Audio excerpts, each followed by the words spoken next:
Okay, July 22nd, we said our prayer. And today I have an interesting story to share with you guys because it is about a multi-generation real life story.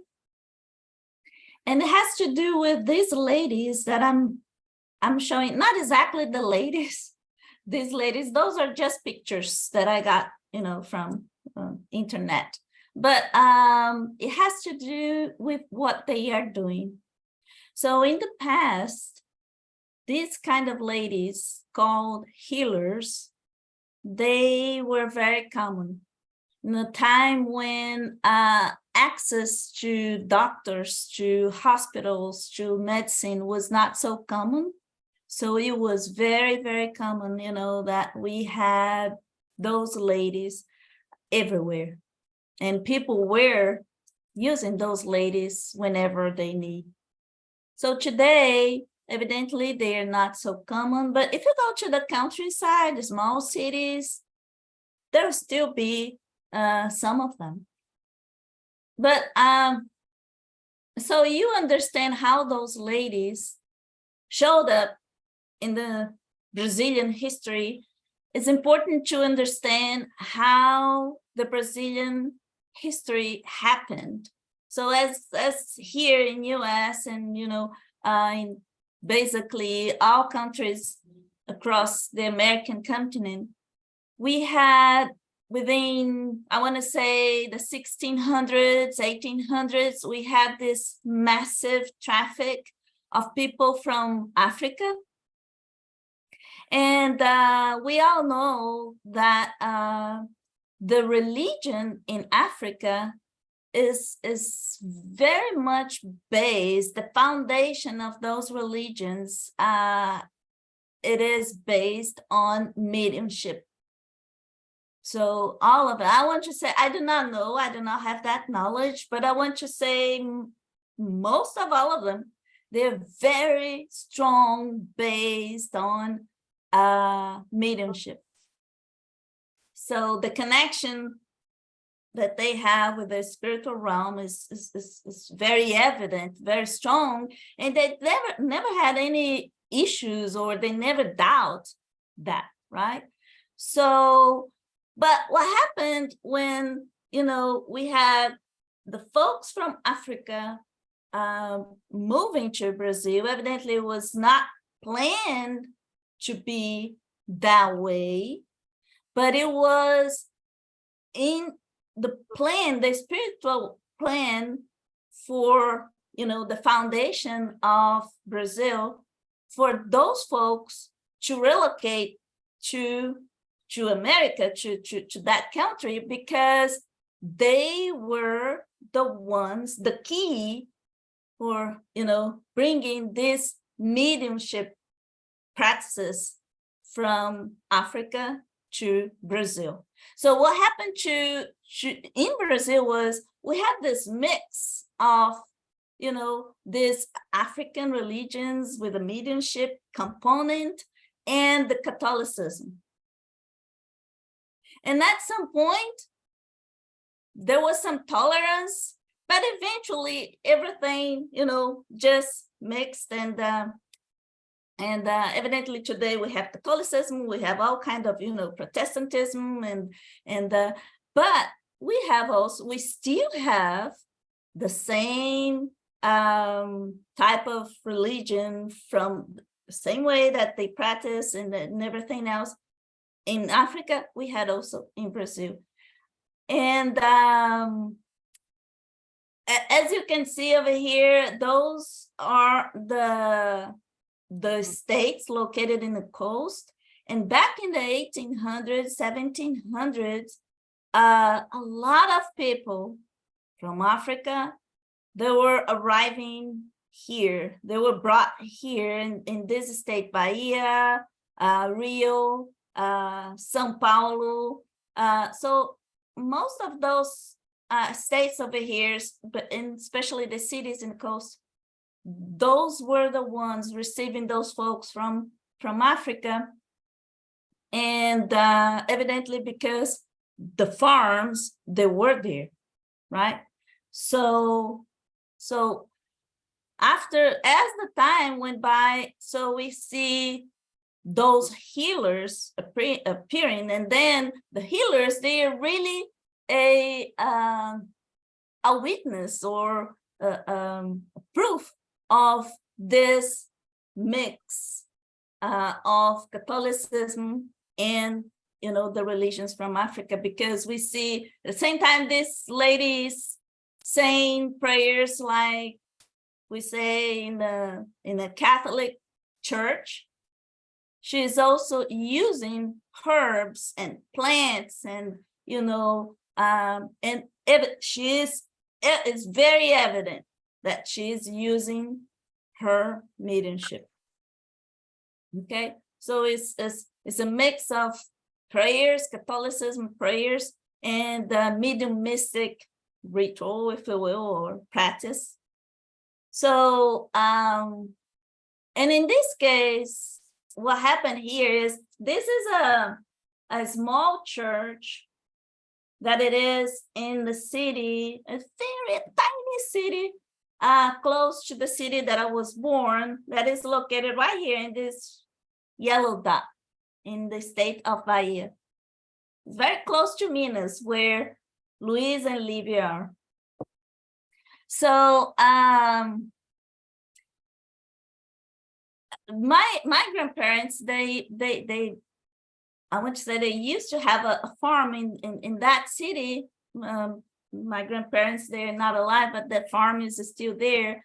And back in the days, they used to have people working in that farm, and some ladies helping my grandmother, and being one of them, her name was Dominga. Dominga, she used to wash the clothes for the, for everybody. Imagine my grandmother, she had 13 kids, 13, plus all the other folks in the house. So a lot of clothing, a lot of things, a lot of work. So Dominga was helping my grandmother in the housekeeping.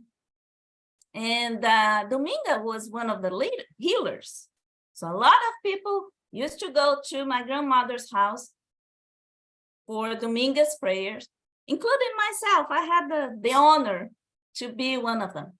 So she was evidently, by the time I was a small kid, she was old, very old.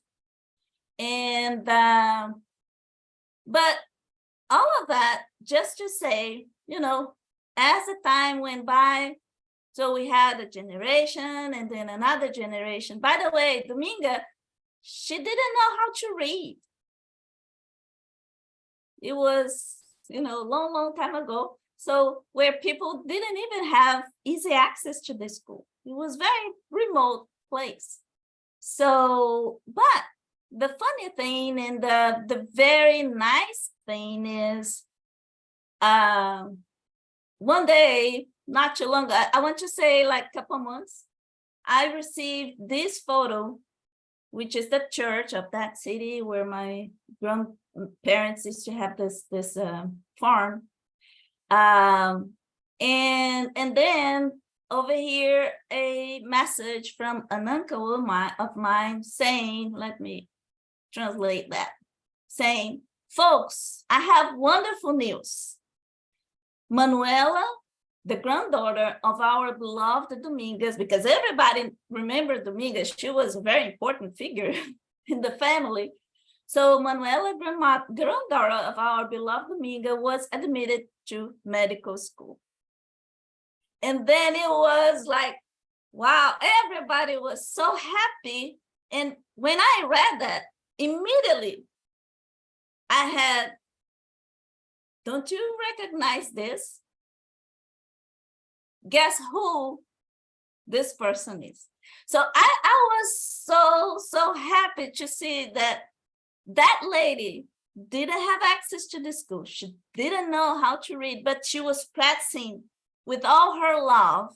And now she's combining the studies. She's combining science. And that made me emotional because I was in touch when I was a little kid. I was in touch with her. She was an amazing person. She is. And that reminded me what Dr. Paulo Frutuoso told me when he was visiting Houston here. And he told me, Ana, this is going to be the medicine of the future. Those will be our doctors.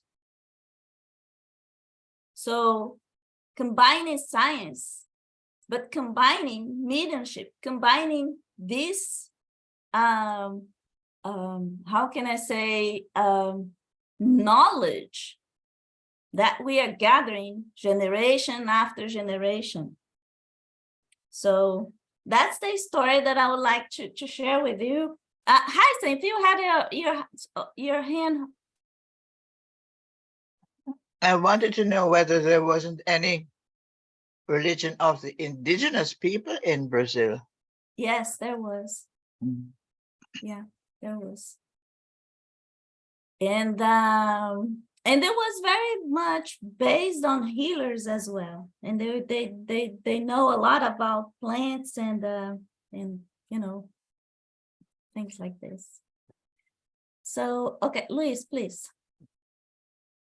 Yes, I think this is a characteristic of Americas, right? This religious syncretism, right? And in Brazil, this is so big and sometimes so funny.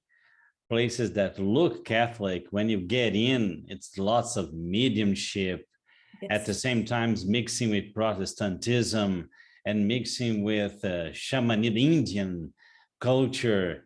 And I've sometimes had to laugh, right? I remember once, because, you know, yeah, because as spiritists, we study a lot, right? So sometimes people think we are kind of, you know, we look down on people, but it doesn't, it doesn't have to happen, you know, because it's the opposite. But of course, we usually study very much. And one day I was in need of a hands-on healing, right? And there was no place around, and I had the intuition to come into a place. And the spirits kind of told me, Luis Sergio, you won't pass any judgment. Just go in there and get your help, the help that you need. And so I said to myself, well, but I don't usually pass. And okay, but you have some study about the area. So please don't pass any judgment, just concentrate and receive the help you had to receive. Okay, I got into the place. I sat down, and there came the guy to put his hands on me. But the point is, while I was closing my eyes, receiving the help, there was a kind of a soundtrack to his gestures coming from his mouth, right? There was sound of a spaceship, sound of whistlings, and I had to hold my laugh. And I said to the spirits, wow, you are right. Yeah, I need to. And it was so funny. The place was a mix of so many things. And this is Brazil, you know. I remember my mother was a well-known medium in the outback because she was living in a kind of weekend house. And the Catholic priest of the place, in the dead of night, of course, went to speak to her because there were some women having the phenomenon of xenoglossy in his church. So he wanted the help of my mother to have to solve or to understand what was going on. But of course, in the dead of night, you know, so just secretly there. I think this is very common in Americas. I don't think this is common in Europe, Heising. What? This syncretism, this mix of things, of culture and things like in shamanism, Indian culture. I don't think so, is it? Thinking, yes. So as more people are moving in.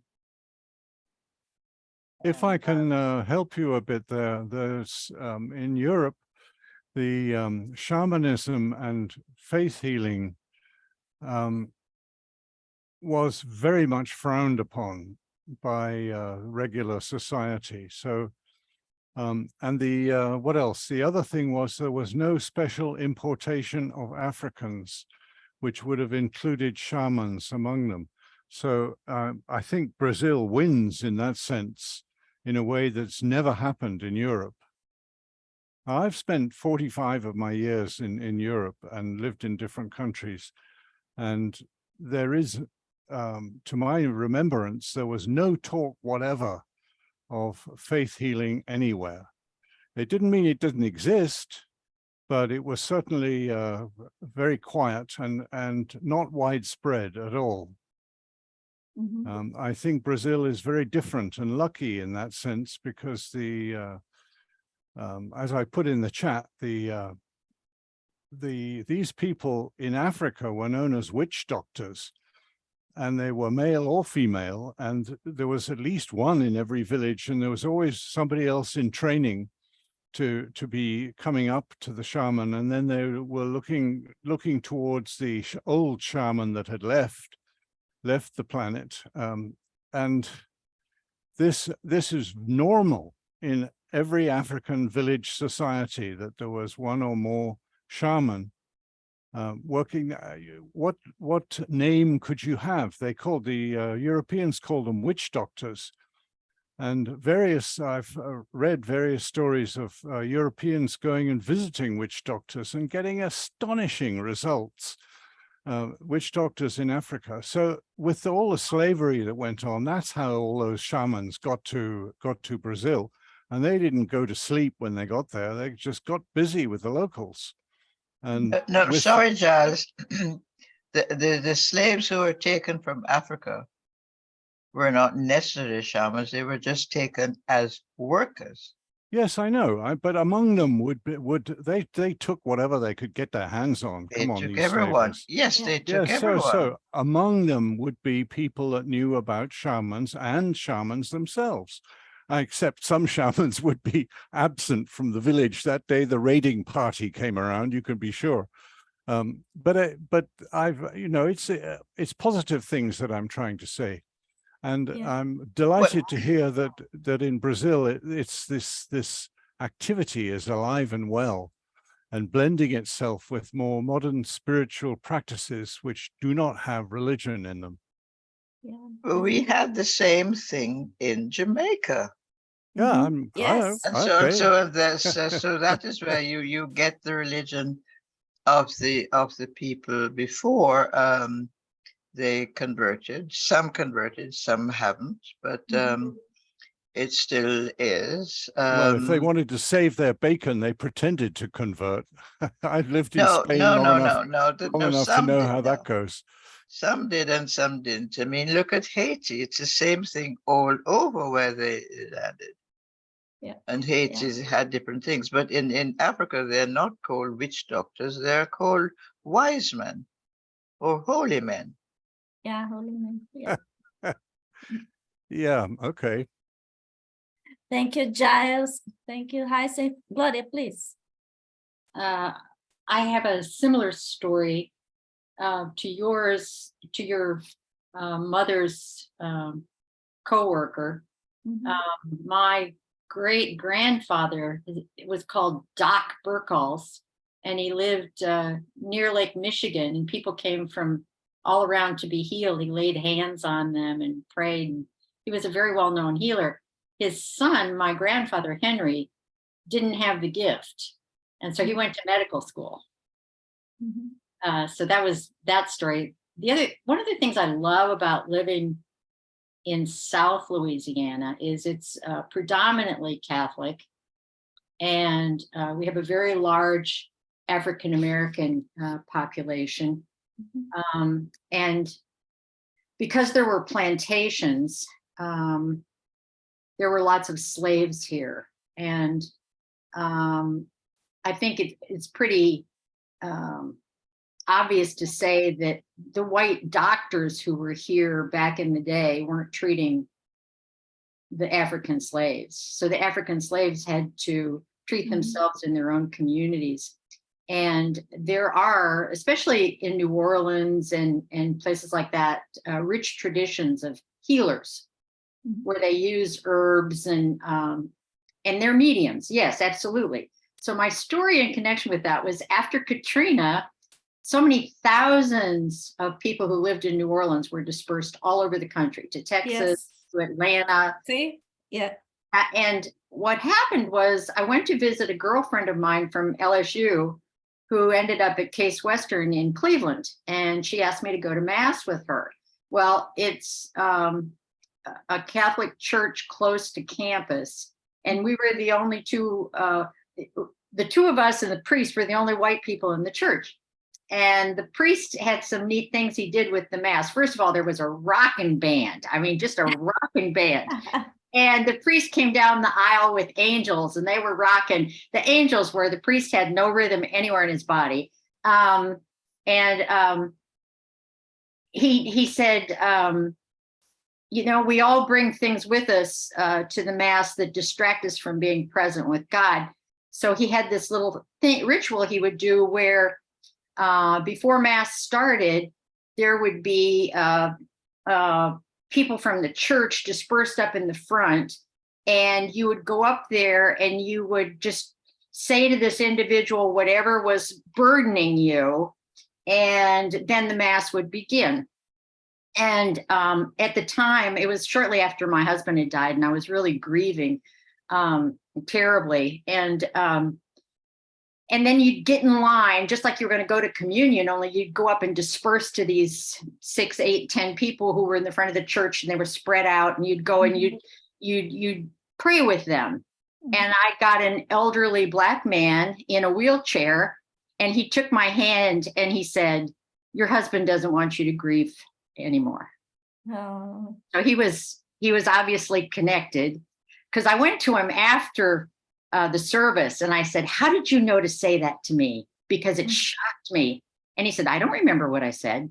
In other words, he was a conduit. He wasn't his ego wasn't speaking, Spirit was speaking through him. It was very powerful for me. And then at the end of Mass, the priest said, are there any visitors here? Well, I stuck out like a sore thumb. So I stood up and he said, "And where are you from?" And I said, "Baton Rouge." Well, after Mass, about 1,000 people came up to me and said, "I'm from Louisiana. Where do you live?" You know, and it showed me how many people after Katrina had ended up all over the world, literally, but in Cleveland of all places. But that was my experience of a healer, because we're so Catholic here. This was the man who was in the front of the church for me in his wheelchair. He was obviously a medium, obviously a devout Catholic, and he was combining, he was being a chaplain in the Catholic Church with his mediumship. And it was a predominantly a Black it was a Black congregation, like I said, except for the priest and my girlfriend and I. So that's my experience with, and it's what I love about Louisiana, because it's a mixture of Catholicism, of healers, of some people practice voodoo. There are all kinds of things that happen here, and it's cultural. It's very rich culturally, and a lot of people from here ended up in Texas. So you've got that now too. Yeah. So you see, that's how it works, even though sometimes it's not exactly how it was meant to be. I mean, the process, how it happened, but eventually the final goal is it was intended to be, it was the plan. So same way, like it was not in the plan, the spiritual plan, to bring the folks from Africa as slaves to Brazil. It was meant for them to relocate and participate in the foundation of the country, but it was a man wrongdoing, bringing them as slaves, or perhaps it was not meant to be for the folks in Louisiana to relocate out of Louisiana because of Katrina, fleeing away from Katrina, but it was meant for them to move and spread, right? So yeah, certainly they have a lot to share. And I think that wherever you see mediumship, you see the truth coming through, doesn't, regardless of science and religion, and that's the way. That's why Spiritism is so good for me, because it doesn't go into the scientific dogmatism or religious dogmatism, right? And that's why it's feared by these two forces on earth. Spiritism and mediumship are feared by science, the traditional science, and by traditional religion. Yep. Exactly, because it comes, right, with some truth that really destroy these dogmas, right, from cultural origin, right? Yeah. Thank you, Luis. All right, so next, Just sorry. one little comment, Luis.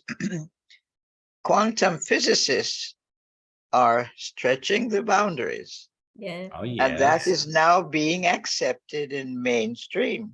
Yep. Really, yes. Yes. Yeah. Yeah. Thank you for reminding us of that. Yeah. We are living wonderful times, aren't we? But there's Yeah, something. but Hyacinth, let me remind you that you better not talk about it too loudly, that the observer has a spiritual effect on the observed item, because that's a good way to get your tenure revoked. There's a while to go yet. It's improving. No. Well, that's the theory of the observed, that is now accepted. So it's really, I wish it were accepted in North America. It may be accepted in some advanced universities in Europe. No, not the universities, but it's working. And because I'm in a lot of these Zooms and webinars, and I get a lot of newsletters, so I'm following what's going on. Oh, well, that's good news. That's good news indeed, right? Yep. So the other thing that I'd like to share with you is, yes, we have a program flyer now for our second gathering in Pedro Leopoldo in Brazil. So Nora, you are more than welcome to come over. It's gonna be in September 7th to 10th and this year. So so we have finally, I'm going to send to you all this. Nora, please put your email address so I can keep you informed as well. But this is the flyer I'm going to send to you all. But and this is the schedule. So we finally came out with a consensus about the topics that we'll be covering. So first day in the house, we showed you last week. So in the morning, there will be some lectures. In the afternoon, Sonia Rinaldi will be with us. At night, there will be a circle meeting. The following day, then we'll be going to Pedro Leopoldo, visiting Chico's house and sightseeing things around Pedro Leopoldo. Sonia Rinaldi found this very nice thing to do in Pedro Leopoldo called Rota das Doceiras, meaning sweet route. So ladies who cook and, you know, they do very nice goodies, if you will, very local, traditional stuff. Circle meetings in the night, and then Sonia will be doing an ITC demonstration for us. There will be some experiment being done at the same time that the circle meeting will happen. And then on Saturday, we'll be going to Belo Horizonte, so that we'll be visiting this Spiritist Center, Tiago Maior. There will be some short lectures, because the intent is for the folks to visit the Spiritist Center to see how they work over there and what they do. At night, another circle meeting, some group discussion, and then the last day there will be some wrap up and discussions over all the topics that we we covered and things that we share. So Anna, can I ask you, these lectures, are they all in Portuguese? no, Of course they are, but would there be No. translation at some point, or is any Listen, part of it in no. English? It's gonna be all in English. Yeah. Well, that's a surprise. What? Are we not Well, talking in English? Well, of course, yes, but once we're in Brazil, I wouldn't expect lectures to be in English. That's a surprising No, answer. we want Thank that you. to be in English because we want to record those meetings and then those meetings, and then we want to those videos to be available for the folks that are not To cannot publish them go. afterwards. Yeah. To publish them afterwards. Yeah. Very good. Mhm. So yeah, so I'll be sending this to you guys very shortly. And okay, so last time that we were reading the book, we're still in the book 3, Moral Laws, Law of Liberty, and we are talking about fatalism.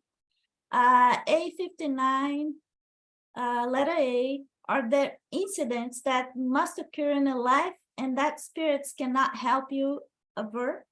And the answer is yes, but you saw those incidents when you choose your life as a spirit. Nevertheless, it would be wrong to assume that everything that happens to you was written in the stars, as people say. And an event is often the consequence of something you have done by an act of your own volition. So that is law of cause and effect. If you burn your finger, it is a trivial inconvenience resulting from your own carelessness and a consequence of matter, not destiny.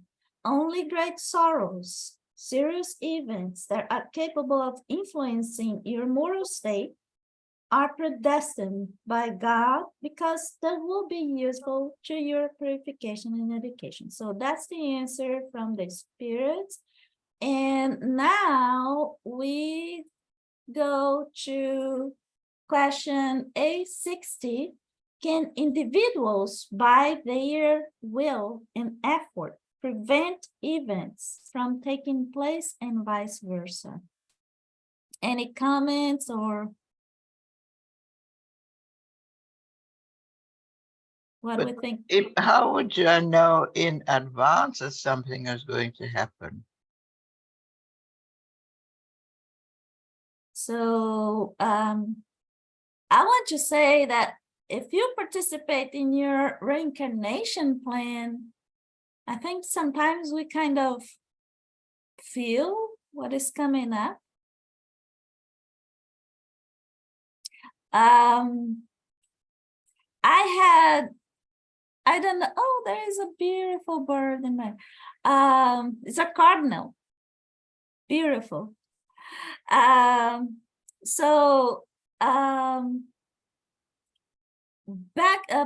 in, I want to say 2010, I was in my house when all of a sudden I had this I don't know, voice or something that somebody in the family was about to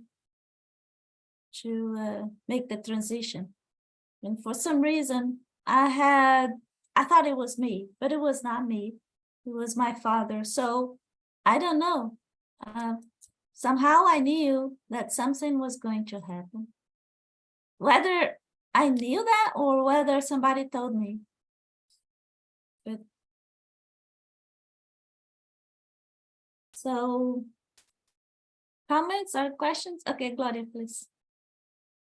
I volunteer with a group, a not-for-profit group, and right now we're looking for new office space in a town that really doesn't have any. And I struggle with this concept because I can put a lot of effort into it and make it happen. But is that God's will? Does God, want the same thing with me? Yeah. I can put a lot of effort into a relationship, but does God want me to stay in that relationship? That kind of thing. It's, and I usually, what I do is beat my head against the wall trying to figure it out. And then I go, oh, I should give it God. And then I pray, and I'm not beating my head against the wall anymore, and an answer will present itself. But my default seems to be for me to try to figure it out first.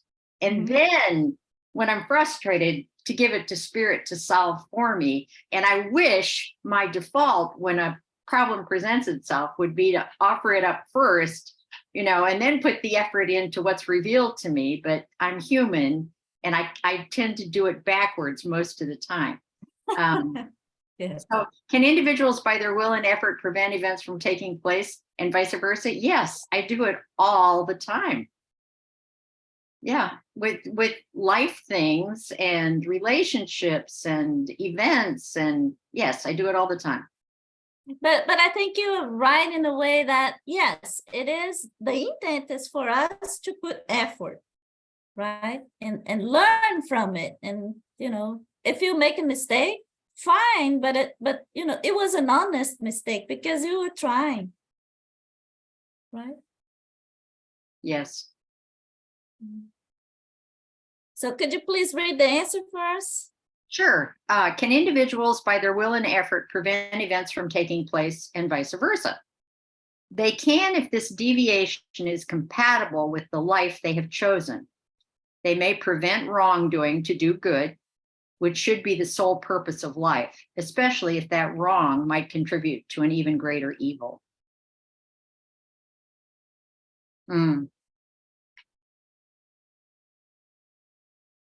Yeah, I've got to say, hum to that one, because that's skating close to guesswork, but the attitude is good. Intention, right? Intention. Yep. All right. So Nora, you understand how this book was written? Are you familiar, right? Because if you were in the camp, okay. Yes. I don't have to. No, it's okay. I mean, it's very interesting, to kind of put this more, not in the logical sense, because we could potentially say, right, if we were to think about this in that aspect, we would perhaps think about probability and statistics, and I'm not an expert in that, but I do remember, it's too complex. But I do know one thing when it comes to me, this is just my opinion and how I have approached not only some of these things, but it's more of like a feeling, like trying to tune into that, see it as an inspiration, as an intuition. There might be times in our lives when we didn't even realize this took place. It was till afterwards I have found myself like, oh my gosh, did that just happen? Because when it happens, it sort of just happens. To me, there's a song that says, you can't just say right now, like, I'm happy right now. Like, you're happy because afterwards you have that feeling. It's a very poetic way of seeing it, right? So then you look back, oh yes, right? That's the song. And I think for me too, when I was trying to make sense of this right now, it might be hard while I'm in the middle of it to be aware of it, because I'm still very dense. I'm very coarse still in my body. We're still material beings, right? And so perhaps for me, that might be the one where it might block this sense of vision. But it doesn't mean that if I don't do some introspection, some reflection, and as it's good to do, right? And that I can start to see, oh my gosh, yes, you start putting in this. And so our choices, right, are super important. The use of free will and all of these things that come in the picture. And I always think that maybe when we're in another plane, in another dimension, when we are perhaps a little bit more elevated, this particular kind of situation might be more like on time. But for me now, you know, it's still something that I have to go. And you know, I had a recent situation with a particular person, and I'm also sometimes I'm very skeptical. I question sometimes this too, because then the other side was like, well, how can you prove it? Like, you can't prove this. But I felt this strong voice inside of me to reach out to someone, right? Mhm. To make the story short, it was so interesting to find out that this particular person had a lot of things that came into place for the both of us. It was a mutual understanding, and I said, can you imagine if I had not there's a prevention of a lot of things on both Mhm. ends, by the way. Can you imagine if we had not had that meeting, you know, if we had not trusted, if we had not taken that leap of faith and not think too much logically? Because I mean, at the end of the day, we're out there doing good. What's the worst thing? I mean, you're doing good, no matter what result, it's gonna come Mhm. out good, right? Yeah, that's the way I try to see life, or else it becomes heavy for me if I start to, for me. But it's, I think I agree with Glory, I think, where we have for sure ways um, to Put prevent. some of, yeah. But Exactly. it's funny that you said that, because I was asked by the Spirit Center here in Houston to talk tomorrow about intuition. And intuition, in fact, is one of the tools that we were given so we can have that help, you know, whenever you feel like in doubt, and whenever you need to cross a river full of crocodiles and you know it's going to be hard. So your intuition is there to guide you, telling you, okay, what to do, or to reinforce, you know, or to you know, or to prevent things that, you know, might happen. And sometimes you step in the dark, you know, very frightened, you know, it's very, very it's scary. But sometimes you just step in the dark, and with your intuition, if you really follow that, you know, it's going to be, you end up doing okay. As a matter of fact, no, I cannot say that because I'm recording, but but yeah, sometimes you even out of those crocodiles, you make friends, you know, you end up making very good friends. And because you follow your intuition, you have that tool available to you. And yeah, you learn. Yeah, sometimes it's you get a little hurt, but you make it, right? Thank you. I have got some very good examples of intuition. For Mhm. some reason, in my teens, 18 through 20, I found myself in Dublin in bars. Now, Dublin has got a lot of Irish in it because it's in Ireland, and I look like an English person, and they always can tell the difference. They've got a word for English people. It's called Sassenach. And it is extremely pejorative, because the English have been very unpleasant in Ireland for 200 years, not 20 years like the Germans in Europe. And learning that, one learned quickly to pay attention. And when the intuition said, leave now, Mhm. I would leave now, because you were always paid up with your drinks. So it didn't matter what the situation was, put your glass down and get out the door. And then tomorrow, well, one hears what happened, and often nothing happened, which meant that it was my problem. And I removed myself, and so I removed the problem. Sometimes, however, it wasn't my problem, and I would hear unpleasant events involving broken glass and hurt people. And this happened very frequently. I'm hard to put numbers on it, but say 10 times in a year. something like that. And so I learned to pay attention to my intuition, because it never guided me wrong. And if it made a mistake, it was on the it doesn't matter side, not you stepped onto a crocodile side. So I just wanted to add that intuition is very useful, and it means being somehow a certain quietness in your mind while you're surrounded by people and things, so that you can listen to what the story is. Thank you for sharing. Thank you. Alrighty. So the next, okay, so I'm not sharing the screen. And am I sharing now the book?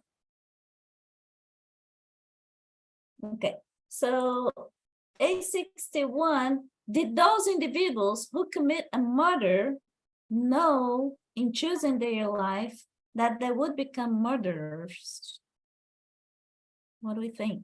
There's an easy answer to that one. When they're planning their life, they plan certain challenges, and it's no accident that they are faced with the possibility of murdering somebody, and they can choose. But are they meant to be murderers? I guess that's how the question No, the answer is that it's a challenge, and they are supposed to meet the challenge and overcome it.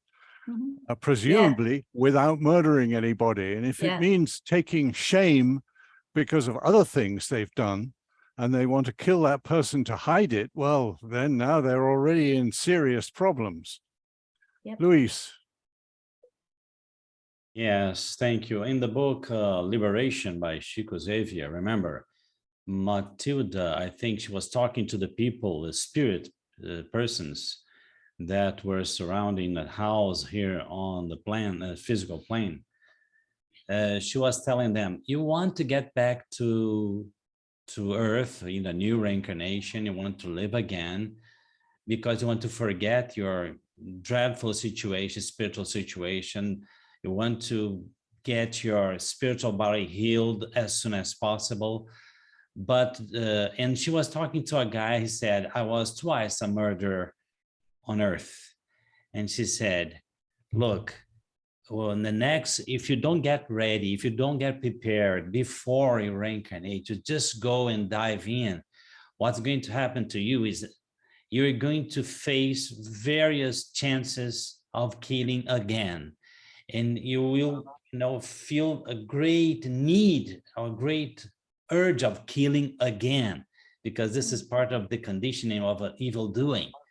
So if you don't get very well prepared in the sense of a spiritual and moral responsibility, you will make things worse, certainly. Yes, it's just almost 2 + 2 = 4.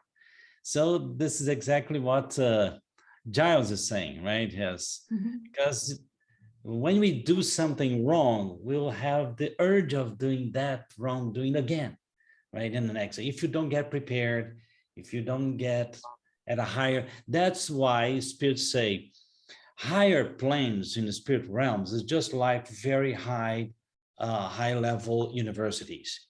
If you don't go into the spiritual realms and you apply for very high discipline, you go on reincarnating and discarnating on and on and on and on, and the suffering goes on and on and on forever, right? And that comes what the spirits say to us, right? One of the reasons we do this is because 2,000 years ago, there was a man here called Jesus Christ, and we haven't, according to the spirits, right, we haven't touched his teachings yet. We've touched the spiritual revelations for the last 5,000 years, 10,000 years, lots of spiritual knowledge. But the core of that teaching, moral teaching, we haven't touched yet. So that's why spiritual groups, spiritualist groups, spiritist groups are fighting, are, dismantling, are getting into trouble because of this, because we haven't really touched the core of those teachings. That's why the spirits repeat those 2,000-year-old teachings until now. Yeah. Yeah. Very well said, Luis. Thank you.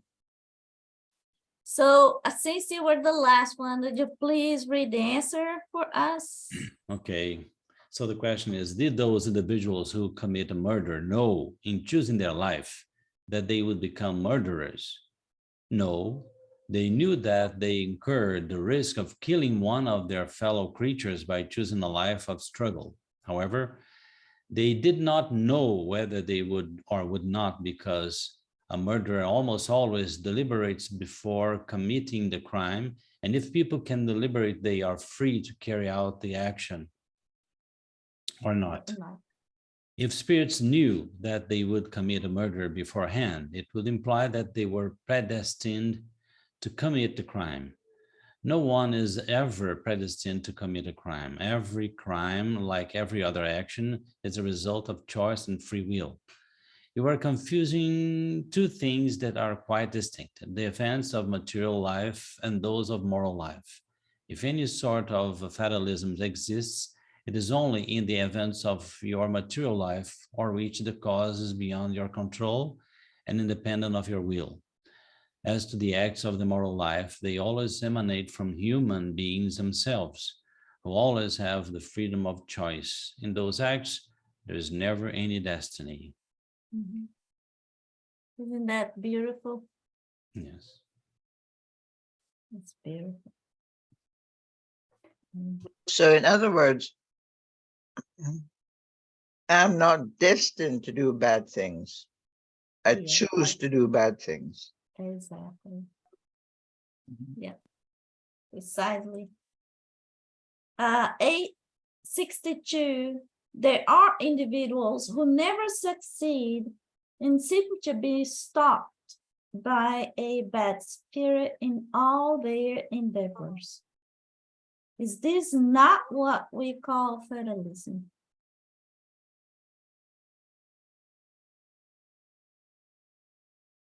Any comment or? My book's got a good answer to that one. Please. It is certainly a fatality, if you would like to call it so, but it results from the choices made of the kind of existence made by those persons in the spirit state, because they desired to exercise their patience and resignation by a life of disappointment. But you must not suppose that this fatality is absolute, for it is often the consequence of a man's having taken the wrong path, one that is not adapted to his intelligence and aptitudes. Mm-hmm. Well, I think that's pretty clear already. There's a bunch more, but I don't want to delay things. Yeah. So I think it's exactly what Hyacinth was saying, right?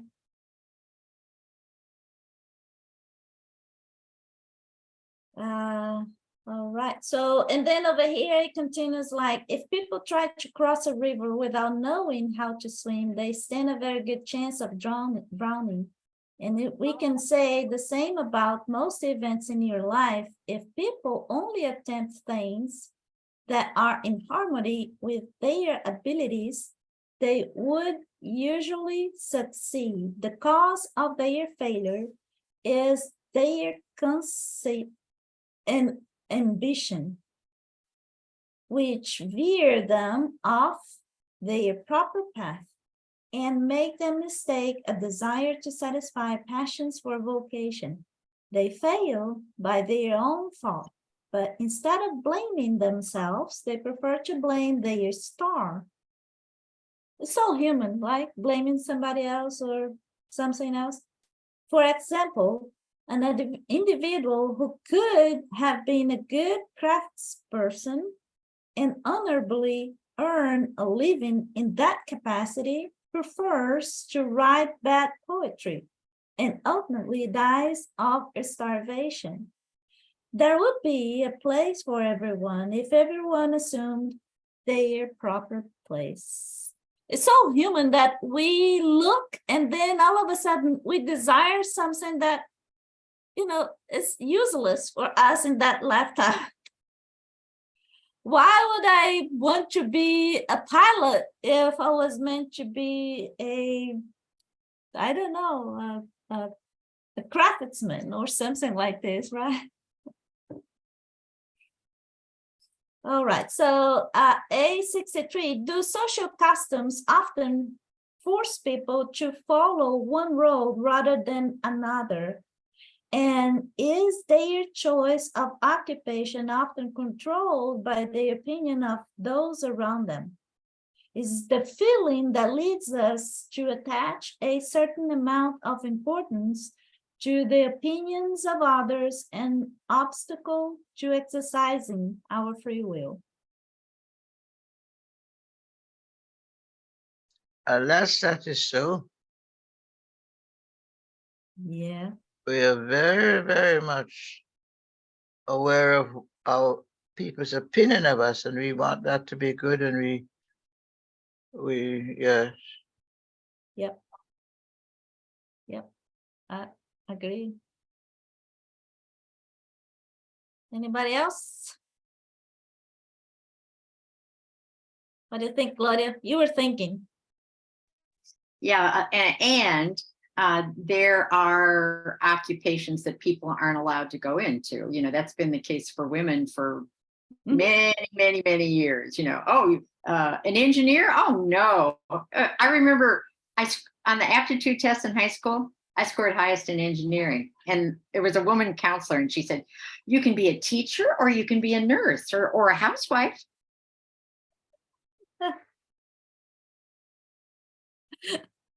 American education. Yeah. Yep, pretty much. Yeah. Could you please read the answer for us? Sure. Do social customs often force people to follow one road rather than another? And is their choice of occupation often controlled by the opinion of those around them? Is the feeling that leads us to attach a certain amount of importance to the opinions of others an obstacle to exercising our free will? Social traditions and customs are established by human beings and not by God. If people submit to them, it is because they want to, and their submission is an act of their free will. If they wanted to free themselves from those customs, they could do so. Then why do they complain? They should blame their pride rather than social customs, because pride makes them prefer to starve rather than stray from what they consider to be their dignity. Nobody thanks them for this sacrifice, though God would take note of the sacrifice of their vanity. We are not saying that you should resist public opinion or customs, as in the case of some people who are more eccentric than philosophical. It is just as absurd to allow others to point or stare at you like a curious animal, as there is wisdom in voluntarily descending when you are unable to stay at the top of the ladder.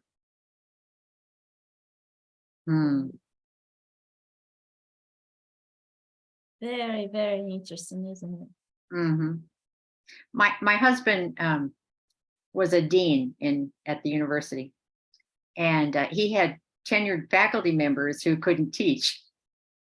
And so he would spend a lot of time talking to them about, well, what have you always wanted to do? Because obviously they didn't want to teach. And several times he got tenured faculty to go find themselves somewhere else because they weren't doing the job for the students and they weren't happy. They weren't happy doing what they were doing.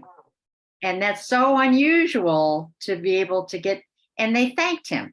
They thanked him because when they went and did whatever it was, maybe they went into higher education because their parents expected that of them. I mean, that's very common in some societies. And they weren't good at what they were doing. And it was hurting other people besides them. So when they went and tried something else and found that they loved it, and then they were good at that, they were grateful to him for talking them out of sticking it out where they weren't happy. Yeah. Amazing. Yeah, I had some teachers as well. They should not be there, but